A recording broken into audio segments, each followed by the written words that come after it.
Ceremonies commemorating the Holocaust began after sunset on Wednesday night with an emotional gathering at Yad Veshem, the Holocaust Memorial and Museum in Jerusalem. Prime Minister Ytizhak Shamir said there was a sacred duty to recall the events which 40 years ago eradicated a third of the Jewish people. At 8 o'clock on Thursday morning, air raid sirens sounded across Israel, and the country came to a standstill for 2 minutes silence as flags flew at half-mast and shops closed. At Yad Veshem, wreaths were laid at the statue which commemorates the uprising in the Warsaw Ghetto in 1943, when poorly armed Jews faced Nazi tanks. It's this anniversary that forms the basis of Holocaust Day.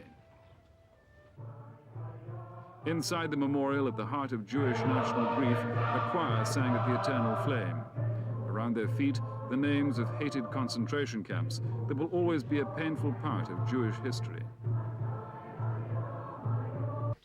The principals and spectators packed in the courtroom had been restless throughout the judge's 10-hour-long summing up of this year-long trial. When the verdict came, there was a hush. We therefore find that the excuse is Ivan the Terrible, and that in his he did as Ivan, and we therefore find him guilty as charged. It had been a dramatic day in every sense. On the final morning of his trial, the 62-year-old former American car worker had to be dragged to a nearby cell. He had refused to leave the police van that brought him to court, complaining of excruciating back pain. His family, who had expected a guilty verdict, said their father had had an attack of nerves.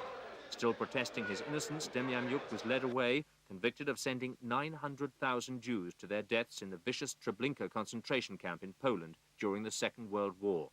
Now the possibility of execution hangs over him. His son called the trial's verdict an injustice.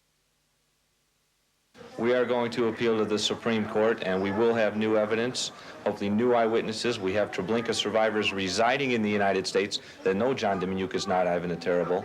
We hope to bring them in, and all we can do is pray that the judges in the Supreme Court will have the courage that these three judges lacked to make a decision based on fact, based on law, and away from the emotion that surrounds this case here in the state of Israel.